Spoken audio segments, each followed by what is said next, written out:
What's up, everybody? It's Frank here for Yogomi, and I'm back with another episode of the Gaming Catch-Up. We're going to talk about some games that have come out or are coming out, and today we're going to start with Project Apidom. Project Apidom seems to offer a fresh take on the MOBA genre, combining RPG elements with the strategic 3v3v3 arena combat.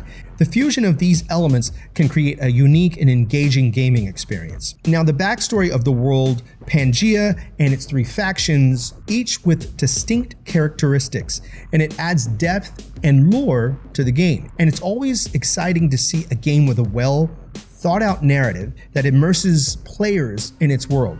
I think it's very intriguing that the concept of this game is of these hibernating ancients and in a world facing an apocalyptic threat that leads to the transformation of the techs and the brutes into mechanical Apidom vessels. It sets the stage for a post-apocalyptic setting with a rich history where players must fight to reclaim the world. The idea of 3v3v3 arena battles where there are no predetermined roles and the players can customize their playstyles. It's just a refreshing approach. This dynamic gameplay, I think, encourages creativity and adaptability, and the emphasis on teamwork is crucial in securing the treasure. Some of the key features in this game include 20-minute matches, a variety of weapons, the ability to defeat NPC enemies for treasures, custom armor sets, and skill point upgrades for Apidom. It promises a diverse and action-packed experience. The progression system and the option to tailor your character's abilities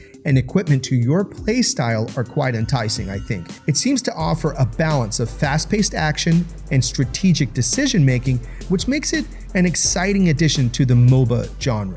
I'm sure a lot of players will enjoy the challenge of constantly evolving strategies to support character progression and the thrill of capturing the treasure. Now, if you're a fan of MOBA and RPG genres alike, I think it's a game you should keep an eye out on. The next game we're going to talk about is Enshrouded.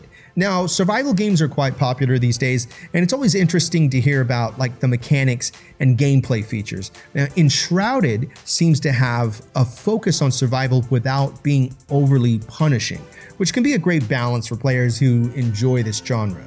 Now, the idea of starting with almost nothing and gradually building up your resources and defenses is just a classic engaging aspect of many survival games.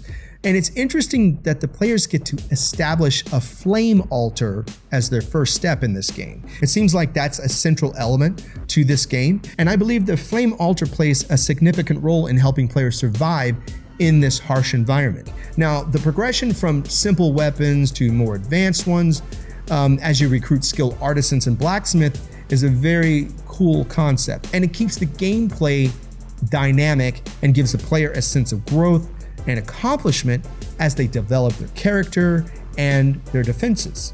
There's all different types of weapons, combat mechanics, and there's ways that the artisans contribute to enhancing the player's abilities. There's also an emphasis on creating dwellings that provide various buffs like comfort, warmth, along with expanded crafting options, and it's a smart approach, and it not only adds depth to the game, but it also encourages players to think strategically about their base and how to enhance their survival chances. And the idea of having NPCs join you as you build structures is a nice touch, and it makes the world feel more alive and dynamic. And in the game, exploring the Shroud, there's actually a time limit and a deadly fog that adds another thrilling dimension to the gameplay. And there's a need for speed and cleverness for finding capsules to extend your time in this hazardous area, and it adds a real sense of urgency. And there's also the possibility of coming up against powerful bosses. It's just another exciting prospect. It seems like Enshrouded has a good balance between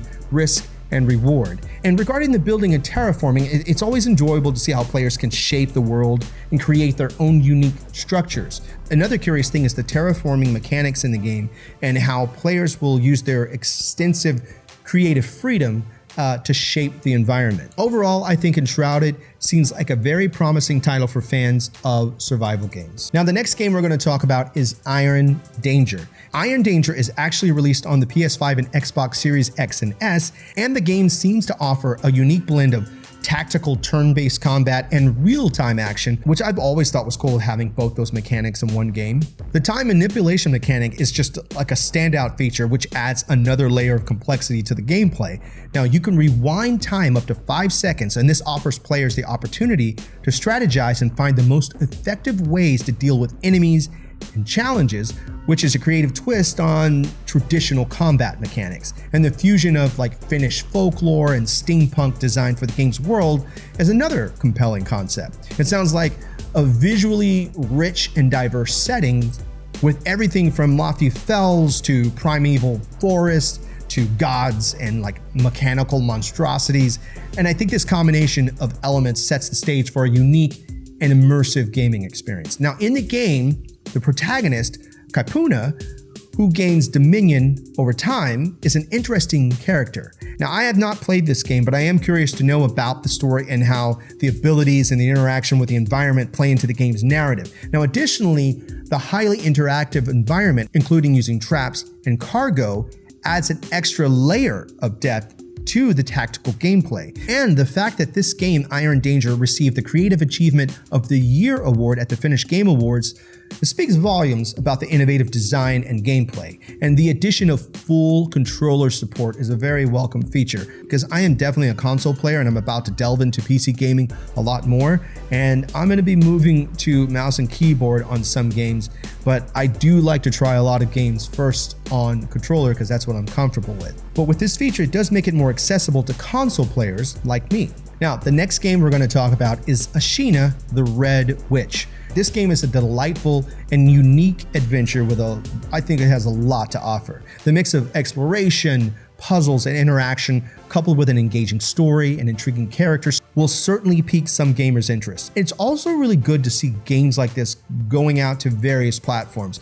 It ensures that a wide range of gamers can enjoy the experience. Now, the story's premise, it revolves around Ash's journey through the spirit world to save her twin sister. In this game, there's tons of strange creatures and a mischievous spirit named Tanto, which adds a layer of mystery and charm to the narrative. There's a lot of things in the game to learn about, like the lore and just the environment, and even the character dialogue options will allow the players to delve deeper into the story. And the hand-drawn characters and the lighting design create this visual, captivating world. And the different perspectives and diverse landscapes, from towns to ancient forests, each of these things offer a dynamic visual experience. And the immersive original musical score is a great addition, and it could truly enhance the emotional impact of the game. So it's interesting that every decision made by the player influences Ash's development and the world's fate, providing a personalized experience. The fact that exploration leads to different endings and extensions to the story is just a great incentive for players to dive deep into the game and create their own personal gameplay experience. The next game we're going to talk about is Chants of Sennaar. Now, Chants of Sennaar is a truly unique and intriguing indie puzzle game. The concept of exploring a universe inspired by the myth of Babel and the idea of using ancient languages as both locks and keys in this game. It just sounds fascinating. And the fact that each dialect in the game has its own rhythm, grammar, and syntax it's a testament to the attention of detail that Focus Entertainment and Rundisk have put into crafting this experience. Now, it's not every day that you come across a game that delves so deeply into linguistic diversity. The game has a richly distinct world for each of the people within the game, and it just seems so exciting. I think it's reminiscent of rich world building found in like fantasy literature or epic video game series, and this kind of attention to detail can truly immerse the player in the game's universe and make the experience much more memorable.